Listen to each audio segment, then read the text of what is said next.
Isso aí, galera, bora lá para mais um React. E hoje, o que é comunismo? Sim, esse é o título do vídeo que a gente vai reagir agora. Não conhecia esse canal, um canal grande aí, 612 mil inscritos. O nome do canal é Plano Piloto. E o título do vídeo é O que é comunismo? Hoje, dia 20 de maio, tá aí há 4 dias no ar, 81 mil visualizações, é um número bom. Enfim, não sei. Plano Piloto, um símbolo verde e amarelo. Tá, Plano Piloto, Brasília. Tá com cara de ser chorume, hein?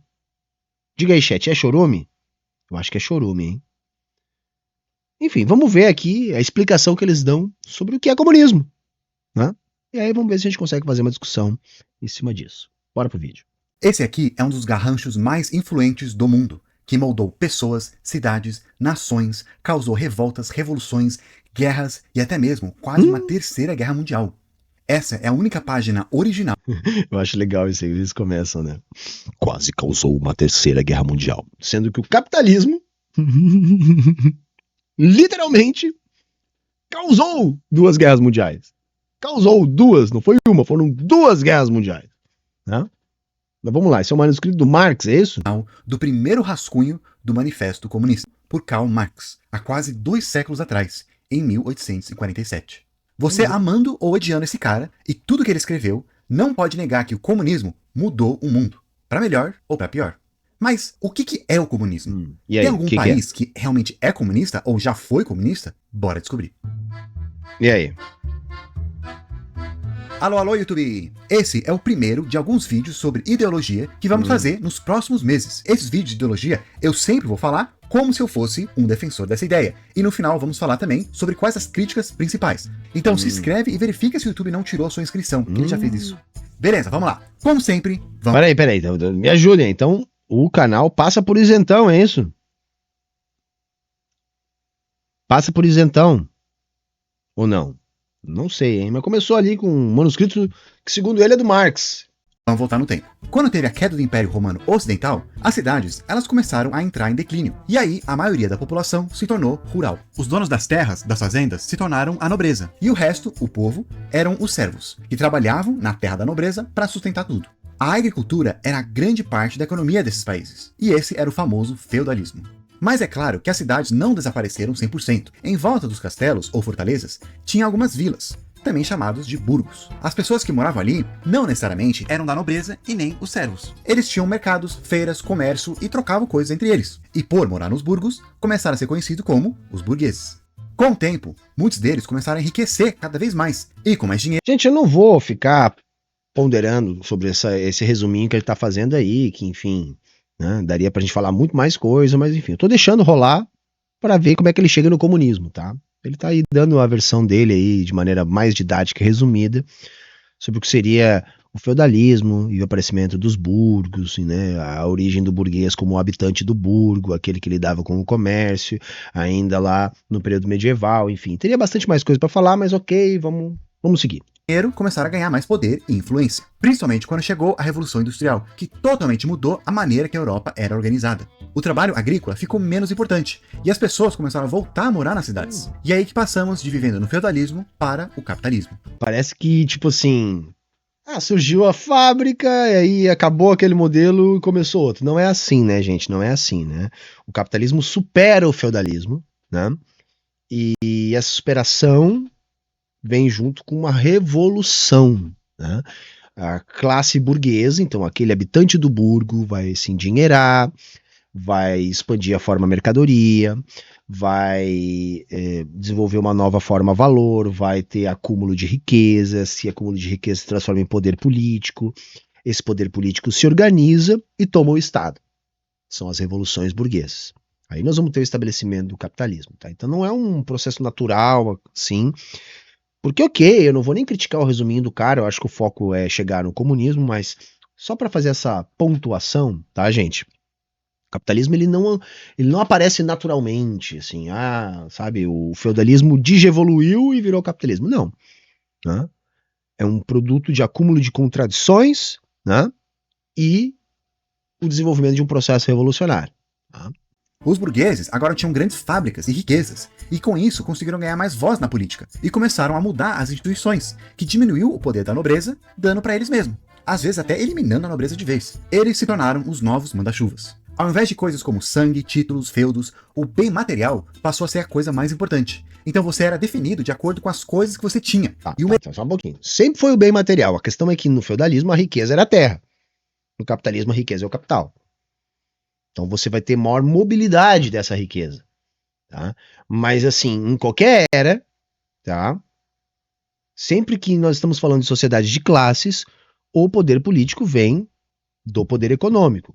E o poder econômico é o poder de ter acesso, controle, tá, daquilo que é necessário para a reprodução material da vida. Tá? Então o poder político sempre deriva do poder econômico, em qualquer era. O mercado passou a mediar todas as relações das pessoas. As cidades cresceram muito com a população migrando para lá, mas essa população, eles não tinham terras e nem títulos. E indo para a cidade, eles também não tinham fábricas. Então, para sobreviver, eles ofereceram a única coisa que eles podiam, o seu trabalho. Como o objetivo do capitalismo é acumular capital... Calma. Também assim, as pessoas são expulsas das suas terras, né?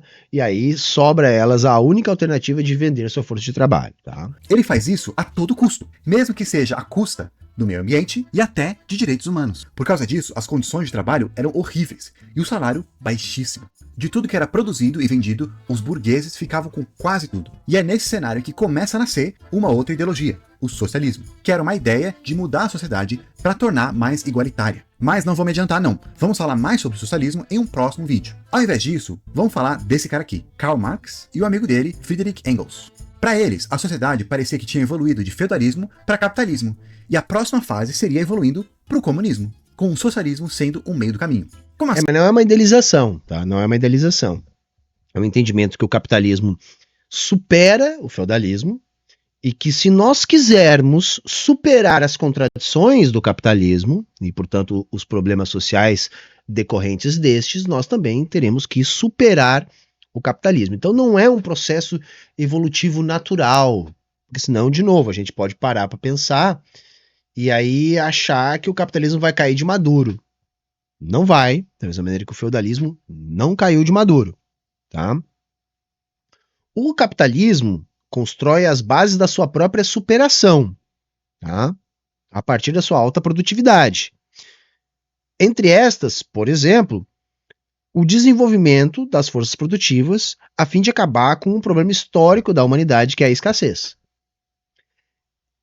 Essa característica de acabar com a escassez a partir do desenvolvimento das forças produtivas é um condicionante para que seja possível a superação da sociedade do capital e que a gente possa ter uma economia de abundância, porque a economia comunista há de ser uma economia de abundância. Só que dizer isso não significa dizer que há uma transição natural. Nem que isso deve acontecer para o bem. Não. O que a gente faz é procurar entender o capitalismo. O grande objeto de estudo de Marx e Engels não foi o comunismo, foi o capitalismo. E ao estudar o capitalismo, eles percebem contradições insuperáveis, que são causadoras de problemas sociais. E que, com o desenvolvimento do capitalismo, tendencialmente, essas contradições e problemas aumentam. E isso acaba colocando a classe trabalhadora numa situação de cada vez mais distância econômica e política da classe dominante. Então vejam, o que Marx e Engels propõem é o seguinte, ora, se há interesse em superar estas contradições, nós temos que superar a causa dessas contradições, que seria a propriedade privada dos meios de produção. Então, o comunismo ele é uma proposta para a resolução das contradições do capitalismo, mas que ele só pode ser estabelecido quando nós tivermos condições materiais para isso, as condições para a própria superação do capitalismo, e que nós tenhamos também conscientização da classe trabalhadora e organização da classe trabalhadora em processo revolucionário. Isso também não quer dizer que no comunismo, que se estabelece depois da transição socialista, nós não tenhamos problemas sociais. Mas o que está sendo posto ali é que nós não vamos ter os problemas sociais do capitalismo. Porque estes são produto da propriedade privada dos meios de produção e da generalização da forma mercadoria. Os problemas do comunismo certamente existirão, mas serão outros, de outra natureza. Sim. Bem, Karl Marx, ele não inventou a ideia de uma sociedade igualitária, né? Vários outros pensadores antes dele falaram sobre algo parecido. Só que ele incluiu nessa ideia a sua teoria sobre a luta de classe. O que é isso? Bem, ele argumenta que a história humana é baseada em conflitos de classes. Sempre tem uma classe dominante e opressora que manda em tudo e a classe oprimida. Na época romana, por exemplo, eram os patrícios versus os escravos. No feudalismo, eram os nobres versus os servos. E agora, no capitalismo, os burgueses versus os trabalhadores. Ou, como Marx chamou, o proletariado, aqueles que vivem de vender o seu trabalho. Para Marx e Engels, isso não era uma sociedade Força de trabalho. justa e ideal ainda, já que os burgueses eram donos de tudo, mas para eles não produziam nada, não faziam nada. Os trabalhadores eram que produziam tudo, só que eles eram donos de nada. Aliás, essa diferença entre o que os burgueses gastavam para produzir as coisas e o que eles ganhavam com as vendas, Marx chamava de mais-valia. Os trabalhadores foram reduzidos a apenas peças de uma máquina, que facilmente podem ser trocados, ou até jogados fora. Só que assim, Marx ele viu que a maioria da população eram os trabalhadores, e os burgueses eram muito poucos. Então, uma hora, os trabalhadores iam perceber isso e se revoltar, sendo os próximos a tomar o poder, através de uma revolução. Com isso, eles iam tomar conta de todos os meios de produção, ou seja, das fábricas, e abolir a propriedade privada e as classes sociais. O fim da propriedade privada quer dizer o fim de posse dos meios de produções, e não o fim das coisas que você tem. Era importante para eles que isso fosse através de revolução, ou seja, acabando com a forma do governo e tirando todos que estão no poder. É porque revolução, gente, o que é uma revolução? Não é a troca de poder. É a troca de classe social no poder. Entendem?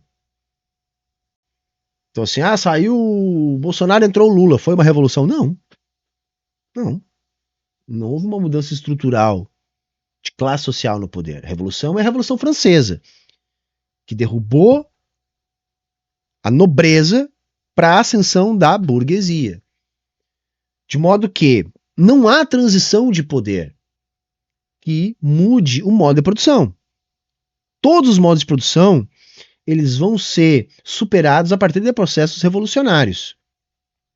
Então a sugestão é essa, né? Essa conscientização dos trabalhadores, ela não vai acontecer naturalmente. Não. É produto da luta de classes. Para poder criar uma sociedade comunista. Você vai conhecer muitas pessoas que se dizem de esquerda, que querem construir uma sociedade igualitária, só que para eles, isso pode acontecer através de reformas do estado atual, de como as coisas são agora. Ou seja, uma mudança mais gradual. Só que já um comunista, ele fala que não é através de reformas que a mudança vem, e sim uma revolução mesmo. Porque só ficar reformando não vai adiantar nada. O governo e as instituições que existem agora, como elas estão, elas foram criadas pelos burgueses para colocar eles no poder. Então, reformando não vai mudar muita coisa, eles vão continuar lá. Para poder conseguir tirar eles, tirar a propriedade privada das mãos deles, tirar as classes sociais, tem que derrubar tudo e fazer outro. E alguns defendem que tem que fazer isso mesmo de uma forma violenta. Isso iria criar uma sociedade. Se não é essa história da violência revolucionária, a gente tem que entender o seguinte, galera. Não é algo que a gente quer. Se me perguntassem o que eu quero, eu vou dizer, eu não quero ter que lutar com ninguém. Mas a burguesia vai lutar conosco. Então, assim, se torna um imperativo dos processos revolucionários. É só lembrar, como é que o capitalismo se estabeleceu? Foi com uma petição no Havas? O Robespierre chegou lá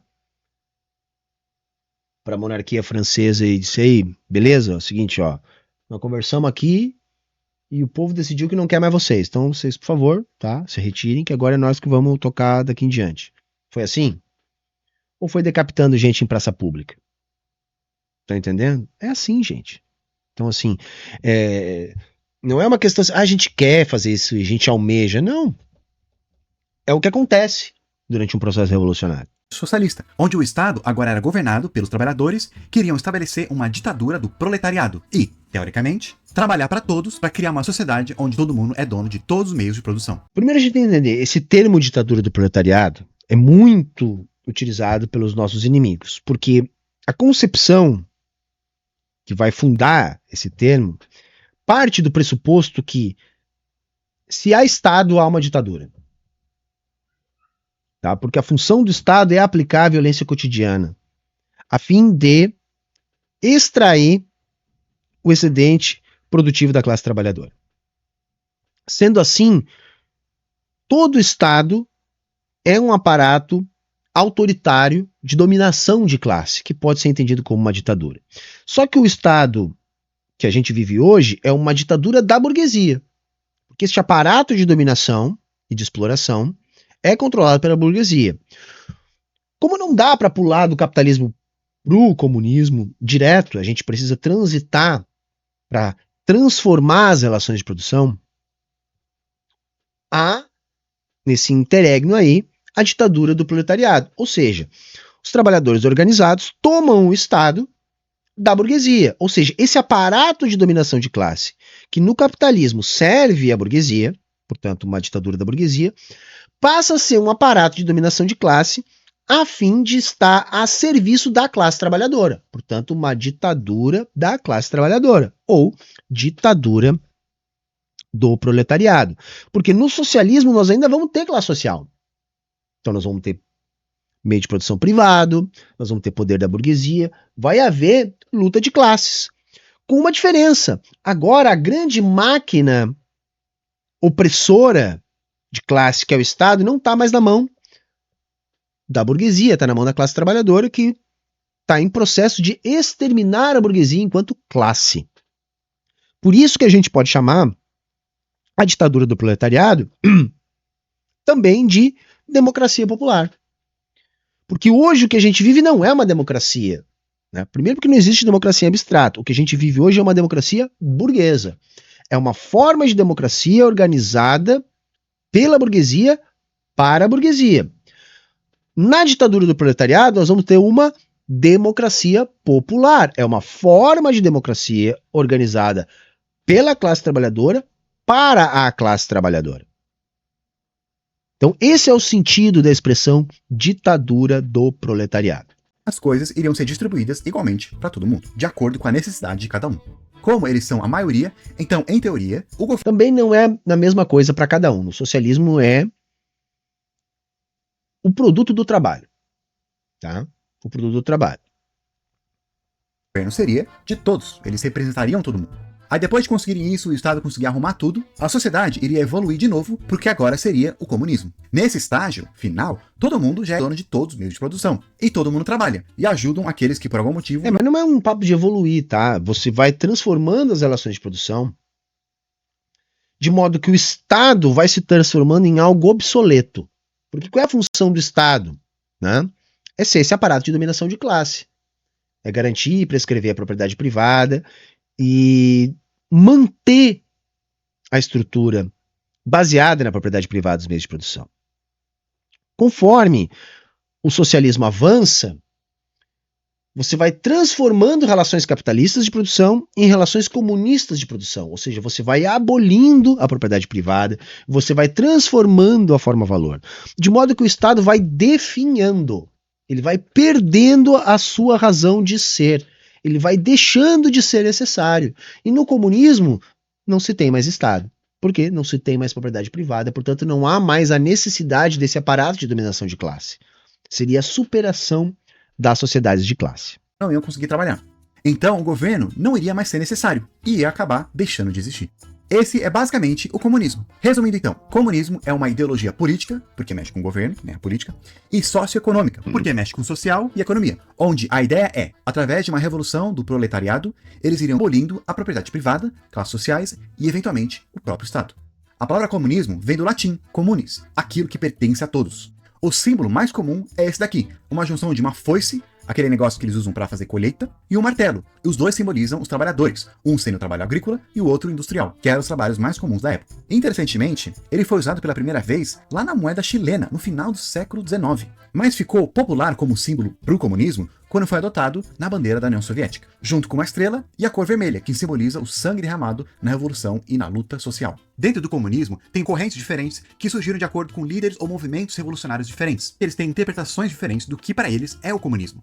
Por exemplo, o marxismo é para alguns a versão original do comunismo, de Marx. Aí temos o leninismo, a versão do revolucionário russo e criador da União Soviética, que defendia a necessidade de um partido de vanguarda composto por... Não é uma versão, tá? Não é uma versão, são coisas diferentes, mas vai. Não vamos entrar nessa discussão. Revolucionários para liderar a classe trabalhadora. Tem também o trotskismo, que é a corrente de outro líder revolucionário russo. Mas para ele, o comunismo tinha que se espalhar para o mundo. E ele discordava bastante da versão do comunismo de Stalin, ou stalinismo. E essa história de comunismo num país só, em oposição a essa teoria que se atribui a Trotsky, também não é por esse debate, tá? Esse é um debate bem enviesado. Que queria focar em construir um único país socialista, a União Soviética. Também tem maoísmo, que é a versão do líder chinês, a versão de Cuba e por aí vai. Como é que então que a gente diferencia o comunismo do socialismo? Bem, como a gente viu, os dois querem uma sociedade igualitária. Só que um é basicamente mais radical que o outro. Por causa disso, muitas pessoas, quando fazem uma linha, né, eles colocam o comunismo como mais extrema esquerda. Porque é que socialismo é uma palavra polissêmica. Então tem muitos tipos de socialismo, inclusive socialismo de direita e de extrema direita. Tá? Tem toda a sorte de socialismos. O socialismo marxista, ele é parte do processo, tá, de superação do capitalismo para o comunismo. Tá? Então não são coisas separáveis. Ah, tá, eu sou só socialista e eu sou comunista. Bom, se você só é socialista e não é comunista, você não é uma pessoa que está partindo do pressuposto de Marx e Engels. Você está falando de um outro tipo de socialismo, né? Até o cara da Alemanha lá dos anos 30, aquele do bigodinho, se dizia socialista. E não tem nada a ver com Marx, não tem nada a ver com superar o capitalismo. Querem alcançar o que eles querem através de métodos mais extremos, né? O socialismo, ele defende o Estado maior e mais influente, que controla mais coisas. Mas o comunismo, ele defende a abolição do Estado, que nem anarquistas. Apesar que muitos discordam de como que a sociedade vai chegar, né, a não ter Estado. Além disso, como a gente também falou, o comunismo, ele defende abolir um monte de coisa. Sem classe social, sem partidos políticos, sem fronteira, sem propriedade privada, sem desigualdade, sem disputa de classe, sem Estado. O socialismo já é mais moderado. Uma coisa que é interessante mencionar nessa lista é sem partido político. Eles pensam assim porque partido serve para representar o interesse de um grupo e classes diferentes. Só que como eles vão banir classes, então não precisa de partido. Por causa dessa ideia mais radical para alguns e utópica para outros, a gente consegue concluir que até hoje não existe nem nunca existiu um país que fosse comunista de verdade. Sim, teve vários países que se diziam ser comunistas, ou eram liderados por um cara que era comunista ou um partido comunista, como a União Soviética e vários países da Europa Oriental. Alguns até hoje dizem ser comunistas, como a China, Coreia do Norte, Cuba, entre outros. Só que na verdade, olhando a definição que a gente viu, a gente percebe que eles não são comunistas. Teoricamente, se dizem estar no caminho para alcançar uma... Mas aí que tá, gente. Assim, todas as experiências socialistas podem sim se declarar comunista. Tá? Que seria o horizonte, a perspectiva, aquilo que já está sendo um processo em andamento, enfim, não tem problema nenhum. Embora o comunismo nunca tenha existido, não vejo problema nenhum a gente dizer a União Soviética era comunista, né, Cuba comunista. Eu acho que não tem problema nenhum no jogo retórico que a gente falar assim. Uma sociedade comunista, só que ainda estão no caminho. Várias dessas coisas que a gente viu, eles não alcançaram ainda. Ainda existe desigualdade, apesar que muitos deles comentam ser menor que países ocidentais, ou que eles combatem melhor. Eles ainda têm fronteiras, mesmo entre dois países comunistas diferentes. Também outra grande diferença é que ainda existe propriedade privada. Porém, é importante a gente notar que grande parte das empresas e indústrias são do governo, e mesmo as privadas são bem vigiadas ou controladas pelo governo. E também ainda existe partido e classes sociais, apesar que só tem um partido dominante, que é o Partido Comunista, e em teoria representa os interesses da classe trabalhadora e todos os membros da sociedade. E o mais óbvio de todos é que ainda existe o Estado. A mesma coisa com líderes políticos. Se você quer saber se um líder ele é comunista de verdade ou não, veja se ele defende, ou quando ele está no poder, se ele tenta implementar alguma coisa para chegar numa sociedade comunista. Eles podem até se dizer comunistas, pode até ser o nome do partido e tal, mas é mais provável que eles sejam tecnicamente socialistas. Então, é errado já xingar... É que assim, tem a ideia da social-democracia histórica também seria uma proposta de socialismo que visa estabelecer a superação do capitalismo, tá? A diferença só é que eles entendem, ou pelo menos parte deles, né, uma determinada vertente deles entende que você pode fazer transformações no Estado a partir das lutas políticas dentro do Estado, dentro do capitalismo, e assim construir as bases para a superação do capitalismo. Tá? Isso já foi discutido, tentado, recauchutado, reformulado e nunca deu certo, por um motivo muito simples. As forças do capitalismo se organizam, impedem qualquer tipo de avanço reformista. Então esse reformismo não nos serve, porque ele é estéril. Uma pessoa que é considerada de esquerda como comunista, a não ser se ela defende essas coisas que a gente falou. Agora, quais são algumas críticas do comunismo? A primeira é a natureza do ser humano. Esse argumento ele fala sobre a natureza desigual e competitiva dos humanos. O ser humano, por natureza, é desigual e tenta se... Enfim, isso é apenas um dogma. O ser humano, por natureza, é desigual. Sim, nós vamos ter desigualdade formal, nós vamos ter desigualdade, enfim, cultural, mas nós não somos indivíduos capazes de sobreviver sem o trabalho de outros indivíduos do nosso grupo. Isso é uma máxima universal. O ser humano é fundado no trabalho. O gênero humano existe porque o trabalho medeia as relações humanas. Só que esse trabalho, ele é, portanto, social. Uma vez que nós não somos capazes de executar o trabalho suficiente para que a gente possa manter a própria vida. Então, se há uma natureza humana, e eu acredito que a natureza humana é só aquilo que é biológico, tá? Mas se há uma natureza humana, é essa que nos torna criaturas incapazes de viver sem o trabalho de outras criaturas da mesma espécie. Então, sendo assim, nós somos coletivistas. Até se a gente parar e pensar em tempo histórico, a gente viveu de maneira coletivista muito mais tempo do que de maneira baseada na propriedade privada dos meios de produção. Tá? Então esse argumento é falso, porque não há esse tipo de natureza. Essa dita natureza é produto das relações de produção baseadas na propriedade privada dos meios de produção. Uma outra forma da gente exemplificar isso é, quando o europeu chega no Brasil, lá na virada para o século XVI, haviam aqui relações comunais de trabalho. Então essa era a natureza do povo que vivia aqui. Por quê? Bom, porque não havia a noção de propriedade privada dos meios de produção.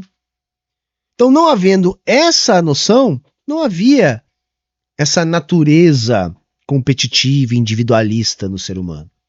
A gente só observa isso em sociedades pautadas pela propriedade privada dos meios de produção. Sobressair ou ser melhor que outros. E, apesar da gente nos achar mais evoluído, faz parte da nossa natureza. É algo que se desenvolveu em milhares de anos de evolução, em um ambiente onde tudo quer te matar. E é essa briga que causa a luta de classes. Só que nessa lógica aí da evolução é que nós nos tornamos dependentes do bando. Ao longo da evolução da nossa espécie, nós caçávamos em bando, nós nos defendíamos em bando, nós nos deslocávamos em bando, nós dormíamos em bando. Nossas estratégias para alimentar o nosso grupo eram estratégias de bando, caça, pesca, coleta, mobilidade. Então não havia isso que ele está descrevendo aí. Isso é pura ideologia. Sequer havia uma divisão social do trabalho propriamente dita. Sequer havia hierarquia social. O que não significava dizer que era todo mundo igual dentro do bando. Não. Você vai ter indivíduos com mais especialidades em uma coisa ou em outra. Mas todos os indivíduos eram determinantes para a sobrevivência do grupo. E a sobrevivência do grupo era mais importante que a sobrevivência de qualquer um dos indivíduos dentro do grupo. É falsa essa parte da explicação. Não foi algo que foi criado pelo capitalismo. Até os animais vivem em uma competição entre eles. Aquele que não ganha, morre. Não, isso é falso também, porque tem alguns animais que não têm comportamento coletivista, que vivem a vida inteira isolados dos seus pares de mesma espécie, que só vão se relacionar na hora de se reproduzir, mas têm uma vida solitária, comem, dormem, andam de um lado para o outro, sempre sozinhos. Ou seja, garantem a partir das suas próprias condições a reprodução material da sua vida, que vão se encontrar com outras espécies na hora do acasalamento. Outras espécies não. Assim como nós, tem outras espécies que dependem do bando para sobreviver. Tem comportamentos coletivos para conseguir garantir a sua própria reprodução. Então isso é falso, tá? Isso é Falso. Além disso, o ser humano ele é naturalmente diferente do outro. Então é muito difícil, se não impossível, criar uma sociedade onde todo mundo é igual. Onde também uma pessoa vai trabalhar. É que a premissa tá errada. Na sociedade comunista não é que todo mundo é igual. Não. Aliás, é um momento onde nós vamos poder ver aflorar as individualidades sem serem pautadas pela lógica do capital, que impede que essas individualidades floresçam. A gente não faz o que a gente quer no capitalismo, gente. A gente faz o que dá dinheiro, o que a gente consegue espaço dentro das nossas relações concretas, sociais. Então é lógico que nós vamos ser diferentes, nós vamos ter anseios diferentes, nós vamos ter estilos de vida diferentes. O que nós não vamos ter é uma relação de luta de classes. Trabalhar por outros que não podem, mesmo sem conhecer ou nunca ver essa pessoa na vida. Segundo argumento, corrupção. Alguns falam que o comunismo baseia na ideia de que todos os burgueses são do mal e corruptos. Nossa e a classe oprimida, os trabalhadores, são do bem. Mas nem uma coisa nem outra, tá, gente? Não há esse tipo de juízo de valor. O capitalista faz o que ele tem que fazer e o trabalhador faz o que ele tem que fazer. Tá? Existem pessoas más, pessoas boas? Você pode julgar. E sob determinada perspectiva até existem mesmo. Mas não é assim que a gente trabalha. Mas a gente sabe que o ser humano é muito mais complexo que isso. E tem gente boa, gente ruim em todos os lugares. Então, se você tirar os burgueses do poder e dar esse poder para os trabalhadores, o proletariado, por que eles não se tornariam corruptos? O que eles têm de diferente que eles vão ficar... Porque as pessoas... Aí que tá o grande negócio. A fonte da corrupção é a propriedade privada. Se você elimina a propriedade privada, por que você vai ser corrupto? Por que você vai roubar uma coisa que você tem acesso? Isso também é fácil da gente provar quando a gente olha que os países que têm menor desigualdade social têm menor criminalidade. Quanto maior a desigualdade social, maior a criminalidade. Claro, vão ter outros aspectos, outras influências, mas isso é determinante. A corrupção só existe porque existe propriedade privada, gente. Sabe aquela bobagem que eles dizem, a corrupção é do Estado? A corrupção nunca é do Estado, gente. A corrupção é sempre privada. É sempre um indivíduo, né? Um indivíduo privado, portanto, que se apropria de algo do Estado, ou seja, é a privatização de algo do Estado. A corrupção nada mais é que uma apropriação indevida por parte de um indivíduo ou grupo de algo que é do Estado. Quem é o corrupto? É o Estado? Não, é o indivíduo que é corrupto. E o que é o corruptor? É o capitalismo, é a propriedade privada. A busca pela corrupção é motivada pelos anseios materiais do indivíduo privado. Toda a corrupção é privada. Santinhos. Os críticos do comunismo, eles acreditam que quando um grupo pequeno de pessoas tem muito poder, eles têm muito potencial de fazer mal. E é muito difícil quando um grupo pequeno cuida de muito dinheiro que não é dele. O livro Revolução dos Bichos, de George Orwell, brinca com essa ideia. Ele fala sobre uns animais de uma fazenda que faz uma revolução para tirar o fazendeiro, que oprime os animais. Sabe, aí o argumento que eles usam para defender essa crítica é uma fábula. É literatura. É algo tirado da cabeça de um anticomunista, para não dizer tirado do cu de um anticomunista. Uma fábula que trata o povo que nem ignorante. Uma fábula elitista.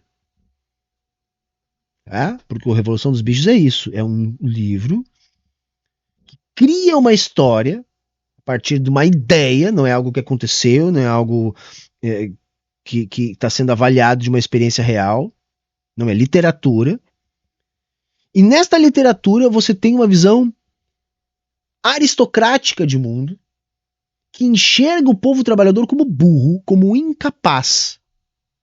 Em todos os momentos que aparece o povo no livro do Orwell, é um povo ignorante, incapacitado, e que por isso acaba sendo dominado da maneira que ele é dominado no livro. E aí eles assumem e conseguem controlar e dividir as coisas da fazenda entre eles. Só que com o tempo, os líderes, nesse caso os porcos, começam a ganhar mais poder aos poucos e pegar mais coisa para eles, cada vez mais. Até que, no final, spoilers, eles acabam se tornando os novos fazendeiros. Basicamente, você somente trocou quem são os opressores, mas não tirou a opressão. É pena que isso é um livro de literatura, né? Que na prática a gente não tem isso. nas experiências socialistas. Né? O comunismo também se baseia na ideia de que os burgueses, que são os donos dos meios de produção, fazem nada para produzir. E os trabalhadores produzem tudo, mas não recebem nada, ou quase nada. Mas talvez isso era mais o caso na época de Marx. Era mais normal naquela época ter lords que eram donos de fábricas ou donos de várias coisas, herdavam tudo e tinha um cara lá que cuidava da fábrica. Hoje é diferente, né, galera? Hoje é o Elão que fabrica lá o foguete que dá ré. Ele vai lá apertar parafuso no foguete. É ele que projeta o foguete, né? A prancheta. Enquanto eles recebiam dinheiro. Só que hoje não é mais tanto assim. Não, tem vários imagina. líderes que são peças fundamentais para a empresa. Tipo? O que seria da Apple sem o Steve Jobs, da Microsoft sem Bill Gates, da Disney sem Walt Disney, etc. Cara, assim, isso aí é aquele mito fundador, né? Vamos pegar o Bill Gates. Que, se eu me lembro bem da história, até o MS-DOS foi dele, Pode ser que nem isso. Mas, tipo, o Windows. Né? O Windows foi um Ctrl-C, Ctrl-V que ele deu ali, né? Roubou o mouse, se não me engano, da Xerox, antecipou o lançamento para o Japão, por causa da lei de patentes dos Estados Unidos, né? E quando a gente vai olhar esses mitos fundadores, todos eles têm coisas do tipo em comum. Alguma falcatrua, algum privilégio, né? Tipo os caras do Facebook lá que estudavam em Harvard, né? É sempre alguma coisa desse tipo. Tá? E o fundamental, essas grandes empresas, elas não nascem a partir de grandes ideias, elas surgem a partir da disponibilidade de capital, da localização geográfica onde isso acontece. Porque vocês repararam que é sempre numa garagem nos Estados Unidos? Os 3 exemplos aqui do vídeo. Algum fica na África, no Oriente Médio, na América Central? Por que será, gente? Por que será?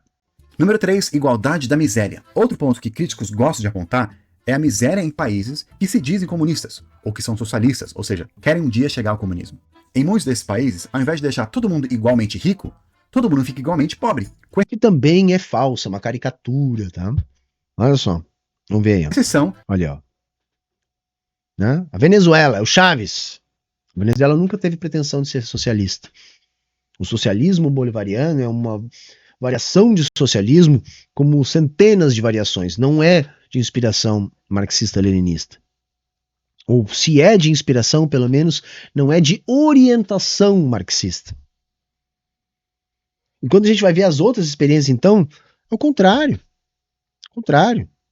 Pleno emprego na União Soviética, uma revolução social na China, que exterminou a pobreza em intervalo recorde, sendo que era o país mais pobre do mundo.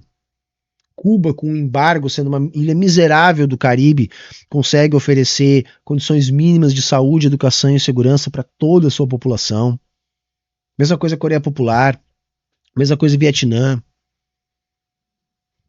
Quer dizer, essa história ele fez a pesquisa no vídeo e depois ele pesquisou, e isso, sabe o que é às vezes? É o Google trabalhando. Quando você coloca ali críticas ao comunismo, não aparece uma crítica séria. Porque tem críticas sérias que a gente pode responder, porque tem resposta, mas existem críticas sérias. Então você tem lá a crítica determinista, por exemplo. Né? Você vai ter algumas, mas não são essas críticas que aparecem. Né? As críticas que aparecem são essas que vocês estão vendo no vídeo da pesquisazinha aí do cara do plano piloto, que é a crítica nível Brasil Paralelo, é a crítica nível Mrs. Brasil, ou seja, é uma crítica que está apenas no campo da retórica, não no campo do embate filosófico mesmo. Dessa classe burocrática que está no poder. Críticos apontam que uma sociedade comunista não teria incentivo suficiente para gerar riqueza, como uma sociedade que tem competição, porque competição faz com que outros querem ser melhor que o outro, então isso gera... Isso é uma outra crítica falha, porque assim, qual é o incentivo, galera, para produzir? Sei lá, talvez não morrer de fome seja um bom incentivo, né? Talvez atender demandas de consumo seja um bom incentivo, né? Talvez, e isso o próprio Marx vai dizer em algum momento e de alguma maneira, nós não tenhamos a velocidade de desenvolvimento das forças produtivas que se tem no capitalismo. Mas as bases para o comunismo já vão estar criadas, ou seja, os avanços tecnológicos e produtivos já vão estar presentes. Portanto, nós talvez não tenhamos essa velocidade de inovações Mas, primeiro, não quer dizer que elas não vão existir, e segundo, elas não vão ser necessárias. Porque em todos os modos de produção, nós vamos ter inovações de técnicas, de tecnologia. Independente de haver capitalismo ou não. Então, essa crítica também não se sustenta, também é uma crítica falsa, uma crítica errada. Para mais inovação. Número 4, a utopia que nunca deu certo. Talvez uma das críticas mais comuns que você vai ver é como o comunismo nunca deu certo em nenhum país. É claro que os comunistas vão contra-argumentar falando que nunca foi implementado de verdade, o que é verdade. Não, o comunismo, enquanto, né, estágio de superação da sociedade de classes, nunca foi implementado. Mas sim, a gente pode dizer que a gente tem experiências comunistas, que são as experiências, né, do socialismo que a gente teve ao longo do século XX. E o que a gente argumenta é que, sim, todas essas experiências, em alguma medida, deram certo.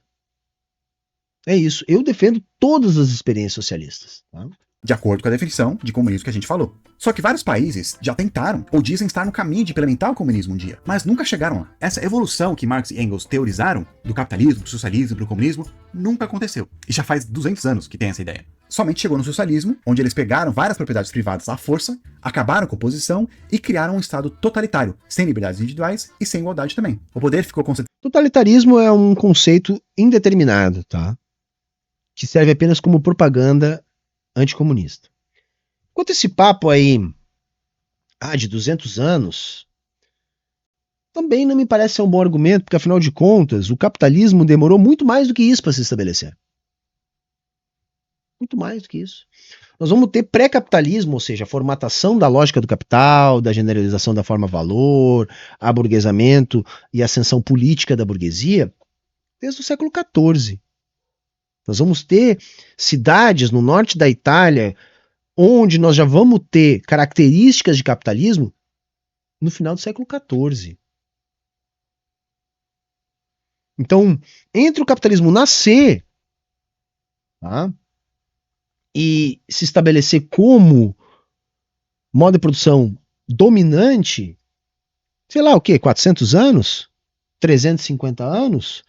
Então não tem importância, a gente pode esperar mais uns 150, 200 anos ainda para o comunismo se formatar, que ainda vai estar legal, e pode ser inclusive um pouco mais de tempo, se fosse comparar com a evolução do modo de produção capitalista. A questão é que hoje nós não temos mais 200 anos, tá, gente? O planeta não aguenta mais 200 anos de capitalismo. Tá na mão de alguns poucos burocratas. E a sociedade acabou ficando refém desses caras. O negócio é, a partir do momento que os burocratas estão com o poder na mão, eles nunca vão querer largar esse poder. Ou seja, o Estado nunca vai conseguir ir de totalitário para uma sociedade utópica onde não existe Estado e todo mundo é igual. Uma vez com poder, o cara vai querer continuar com esse poder.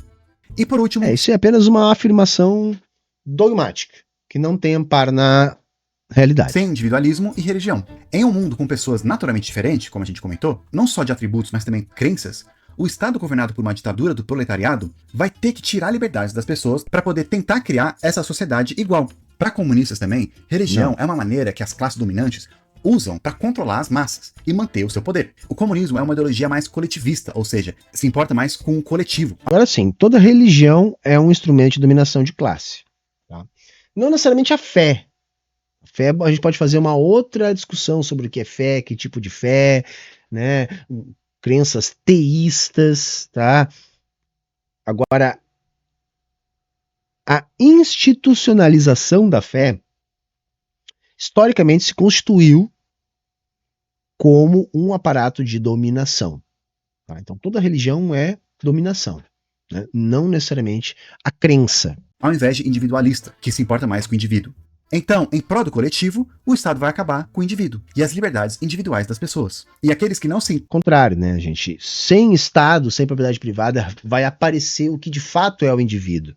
Não esse indivíduo refém da lógica da produção do capital, que é o indivíduo que a gente tem hoje em dia. Encaixam, devem ser reeducados, ou em alguns casos extremos, eliminados. E essas são as 5 principais críticas. Claro que também tem outras e também tem respostas para essas críticas. Só que aí a gente vai ficar aqui muito tempo. Tá bom. Chegamos ao fim, tá? Eu gostei, acho que deu uma discussãozinha bacana, né? Chovemos um pouco no molhado, mas é sempre bom esse tipo de vídeo com esse tipo de temática. Beleza? Assim, chegou até o final? Deixa teu like, comenta aqui embaixo, curte, compartilha, se inscreve e ajuda na manutenção da nossa programação. Todas as formas de estar colaborando com o nosso canal, vocês encontram aqui no comentário fixado. Valeu? Tchau, tchau e até a próxima.